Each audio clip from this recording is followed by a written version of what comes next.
What if I told you ancient technology existed long before we ever invented electricity? In 1936, Wilhelm Koenig, director of the National Museum of Iraq, discovered a group of strange clay jars dug up near Baghdad. Small, dusty, and sealed tightly with asphalt. Nothing that would catch your eye at first glance. Just another ancient jar sitting quietly on a shelf. But inside, he found an iron rod hanging within a copper cylinder, a setup far too precise and unusual for a simple ancient jar. Koenig bent forward, studying every detail, his thoughts spinning as he realized this artifact didn't fit any known category.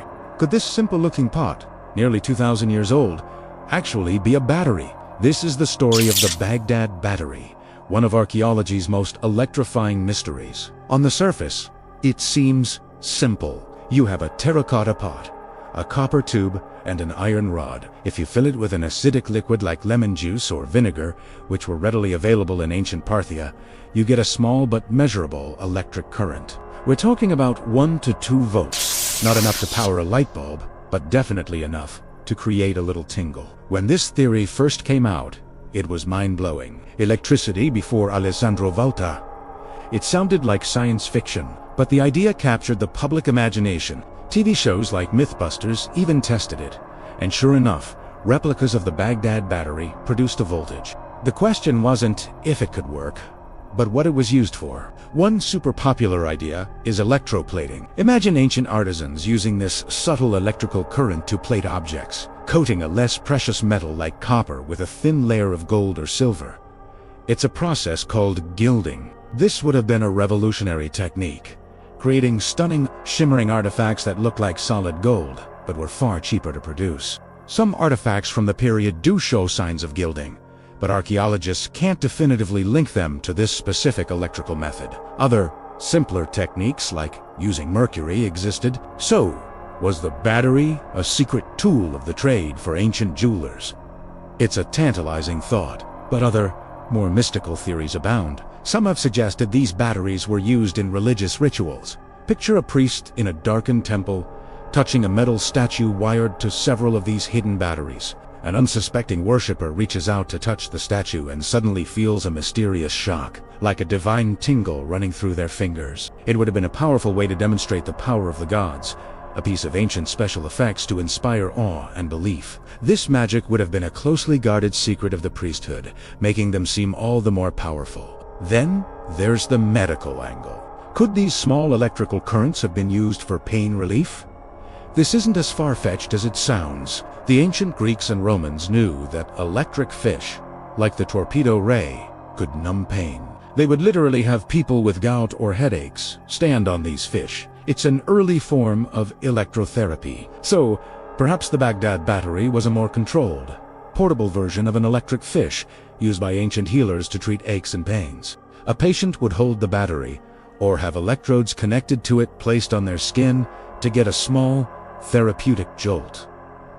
However, many mainstream archaeologists remain skeptical. They point out a few key problems with the battery theory. First, there are no wires. Not a single piece of conductive wire has ever been found alongside these artifacts. How do you transfer electricity without wires? Second, the asphalt plug completely seals the jar. To get a current, you need to be able to top up the acidic liquid as it evaporates or gets used up. Having it sealed like that makes it a one-time use item at best, which seems inefficient. So, what's the alternative? The most common non-electrical theory is that these jars were simply for storing sacred scrolls. The argument goes that scrolls made of papyrus or parchment were incredibly valuable. Storing them in a sealed terracotta pot would protect them from the elements and decay.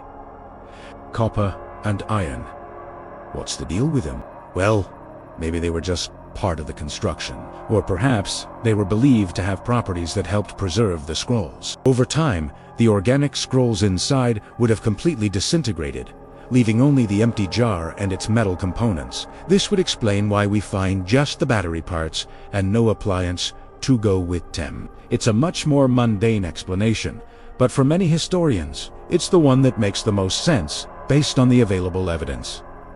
Let's dive deeper into the context. These artifacts date back to the Parthian or Sassanid periods, roughly between 250 BC and 640 AD. The Silk Road was buzzing with creativity and cool cultural exchanges like never before. Knowledge from Rome, Greece, Persia, and even China was flowing through this region. It was a melting pot of ideas. So, is it really impossible that someone, somewhere, stumbled upon the basic principles of electrochemistry? Think about it.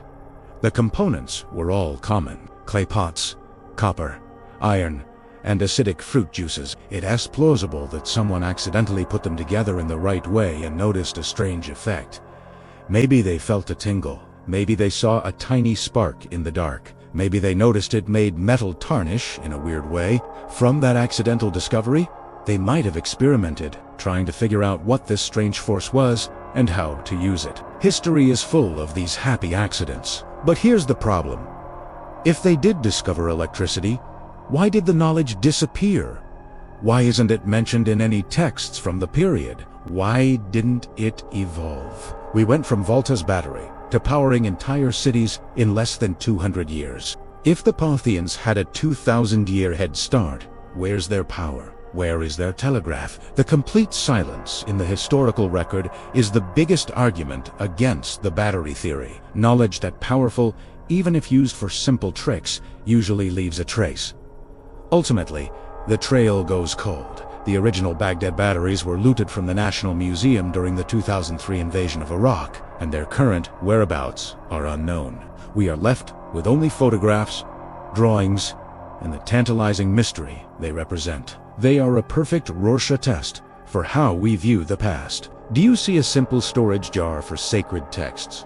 A practical solution to a common problem? Or do you see a spark of genius, a hint of lost knowledge, and a piece of technology thousands of years ahead of its time? The truth is, we may never know for sure, and maybe that's what makes the Baghdad Battery so fascinating. It forces us to question our assumptions about the ancient world. It reminds us that our ancestors were not simple or primitive.